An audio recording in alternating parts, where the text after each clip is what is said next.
Zee 24 तास एक पाऊल पुढे. राजीनाम्याचं महाभारत कशासाठी आपण पाहताय हा कार्यक्रम रोखोक मध्ये मला जायचंय अभय देशपांडे यांच्याकडे. अभय देशपांडे, आपण मुद्दा मांडला जात कुरघोड्यांच्या राजकारणात. मला तुम्ही सांगा, ह्याच्यात कोण कोणावर नेमकी कुरघोडी करते आणि कशासाठी? कुरघोड्या तर दोन्ही बाजूनी सुरू आहेत. म्हणजे आपण लक्षात घेतलं की आता मी मगाशी सांगितलं त्याप्रमाणे की याचं मंत्रिमंडळात किंवा आपल्या सहकारी मंत्र्यांबरोबर चर्चा न करता जाहीरपणे त्याचं वाच्यता करणे आणि त्यातून सुरुवात होते. मग आता त्याची सुरुवात का झाली असेल तर जिल्हा परिषद निवडणुकांमध्ये राष्ट्रवादी काँग्रेसने, विशेषतः विदर्भात, जो काँग्रेसवरला ऐनवेळी दगाफटका म्हणतात ज्याला काँग्रेसवाले, आणि राष्ट्रवादी त्याला राजकारण म्हणते, पण त्यावेळेस काँग्रेसच्या जिल्हा परिषद अध्यक्षांना त्यांनी पाडलं.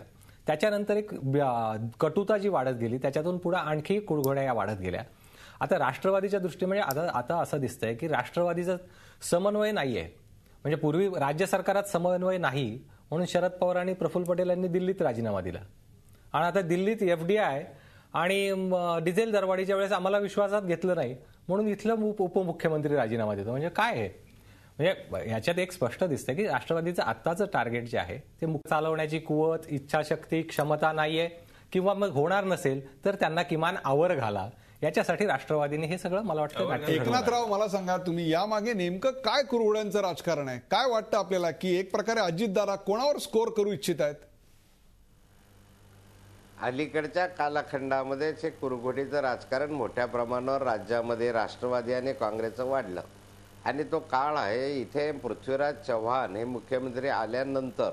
या आधी इतक्या मोठ्या प्रमाणावर नव्हतं, परंतु पृथ्वीराज चव्हाणांची एक कार्यपद्धती आहे, त्याने त्या कार्यपद्धतीवर माननीय अजितदादा नाराज आहे. एक दुसरं, माननीय अजितदादा पवारांच्या मनामध्ये एक सुप्त इच्छा आहे की या राज्याचं मुख्यमंत्री झालं पाहिजे. पृथ्वीराज चव्हाण आल्यानंतर जर अशा स्वरूपाचे घोटाळे उघडकीस आले किंवा त्याची चौकशी सुरू झाली तर राष्ट्रवादी बदनाम होईल, ही त्यांच्या मनामध्ये भीती आहे.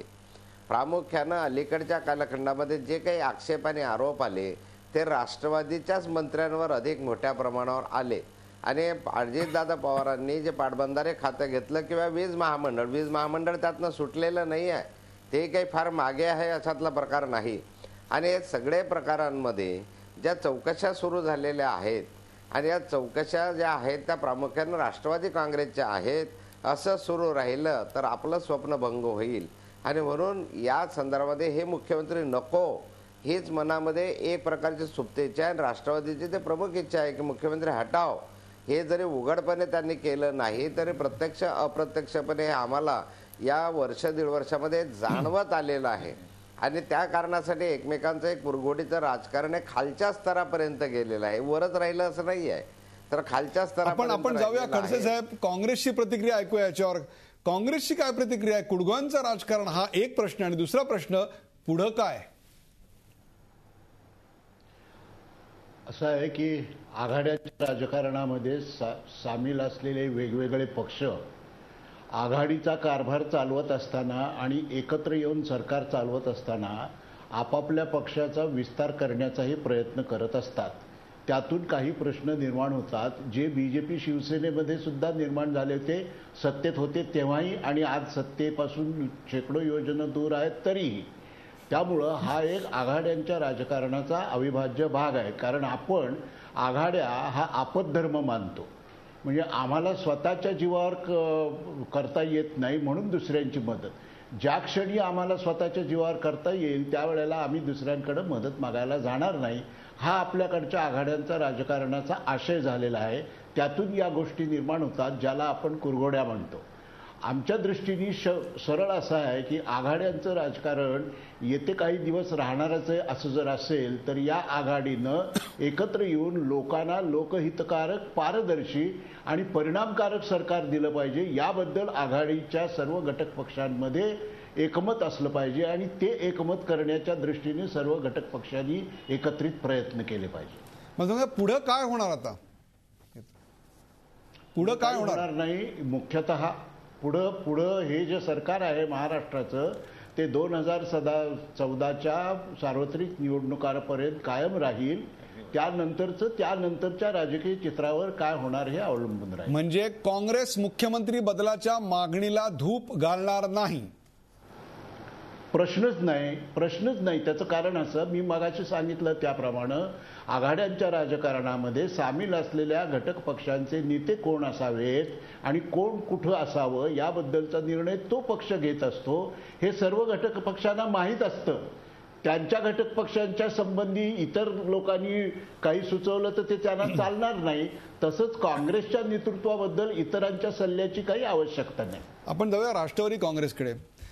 शशिकांत शिंदे साहेब, मला तुम्ही सांगा, तुम्ही हे सगळं ऐकलं, काँग्रेसची भूमिका ऐकलीत, ज्येष्ठ राजकीय विश्लेषकांची भूमिका ऐकलीत, काय नेमकं साधलं या राजीनाम्यानं? एक, आणि नंबर 2, आता पुढं काय करणार? नाही, यामध्ये खडसे साहेबांनी सांगितल्याप्रमाणे खरं खडसे साहेबांची आघाडी महाराष्ट्रात कुठे आहे, कोणाशी आहे, तीच मला आता पहिला प्रश्न उभा राहिलेला आहे.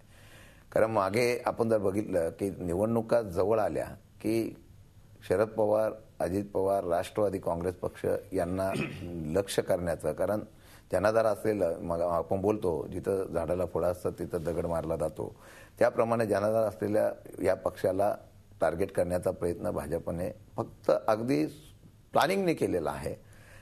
मगाशी रत्नाकर माधव साहेब म्हणाले त्यामध्ये मी सहमत होतोय की खरं म्हटलं तर कोणी कोणाचं पद घालवण्यासाठी हे आंदोलन केलेलं नाही. यामध्ये दुसरं राष्ट्रवादी नेते काँग्रेसचे मांडलेल्या मुद्द्याची सहमत आहे. मी त्याच्यावरच येतोय. फक्त एकच आहे, आघाडी सरकाराचा, मगाशी वीर साहेबांनी यांनी सांगितल्याप्रमाणे आघाडी सरकार असेल की युपीएचं सरकार, मी मगाशी सांगितलं की समन्वय असणं गरजेचं होतं. जसं हे म्हणाले की एफडीआयच्या मुद्द्यावर पवार साहेबांनी आपली भूमिका ठाम मांडली आणि त्या संदर्भातून समर्थन केलं. हे कोऑर्डिनेशन मध्यंतरीच्या अडचणीच्या परिस्थितीमध्ये राष्ट्रवादीने केलं, जसं पाळलं. साहेब ऐका, आता यामध्ये जे काही आता मगाशी चर्चेमधून निघालेलं आहे की कोऑर्डिनेशन किंवा एकमेकावर कुरघोड्या होतात, पण त्या कुरघोडे होत असताना महाजन साहेबांनी ह्या मताशी आम्ही सहमत आहोत. काही आमदार मला भेटले आणि असं चर्चा करताना काँग्रेसचे आमदार सुद्धा भेटले. त्यांनी सांगितलं की आपण सगळे आमदारांनी एकत्र येऊन आता यामध्ये आघाडीची सुसूत्रपणा आणि एक वाक्यता किंवा एकमेकांच्या बद्दलचा जो संशय उभा करण्याचा प्रयत्न विरोधक करतायत त्याला आपण कुठंतरी सहभागी किंवा कुठेतरी आपण त्याला सपोर्ट करतो, हे जे चित्र निर्माण होत आहे ते दूर करण्याचा प्रयत्न केला पाहिजे. ही भूमिका निश्चितपणाने आहे. म्हणून ते म्हणाले तसे 2014 तुम्ही सांगा, पुढे राष्ट्रवादी काँग्रेस पक्ष पुढच्या 2 दिवसात काय करणार आहे? आदरणीय पवार साहेबांनी स्पष्ट सांगितलं 28 तारखेला ज्यावेळेला विधिमंडळाच्या आमदारांनी मागणी केली आणि त्यांनी सांगितलं की आज अजितदादा पवार यांचा राजीनामा स्वीकारू नये, महाराष्ट्राला अजित पवारांच्या नेतृत्वाच्या ते राजीनामा मागे घेणार. मी सांगतो, पुढे मला पूर्ण बोलून द्या. आणि हे सांगितल्यानंतर आमदारांची भूमिका सांगितल्यानंतर पवार साहेबांनी आमदारांचं म्हणणं आणि आमदारांची काही प्रश्न असतील किंवा सरकारच्या कामकाजाविषयी चर्चा करायची असेल तर पवार साहेबांनी 28 तारखेला ती वेळ दिलेली आहे. पवार साहेब आल्यानंतर जी चर्चा होईल त्यामध्ये जो निर्णय, शेवटी पक्षश्रेष्ठी जे निर्णय घेणार ते राष्ट्रवादी त्याला बंधनकारक राहील. पवार साहेबांनी निर्णय घेतील तो आम्हाला सर्वांना मान्य असेल.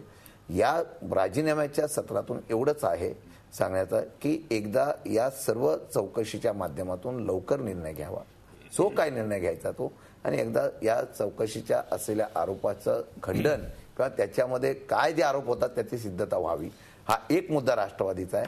आणि दुसरं, पवार साहेबांनी घेतलेला निर्णय हा पक्षाच्या सर्व लोकांना बंधनकारक असा ही भूमिका आहे. राजकारणामध्ये मांडलेली भूमिका आणि मनात असलेली भूमिका याच्यामध्ये काहीसं अंतर असतं याची प्रत्येकाला जाणीव आहे. हा कार्यक्रम बघत असणाऱ्या आणि या पॅनलिस्टच्या लोकांना.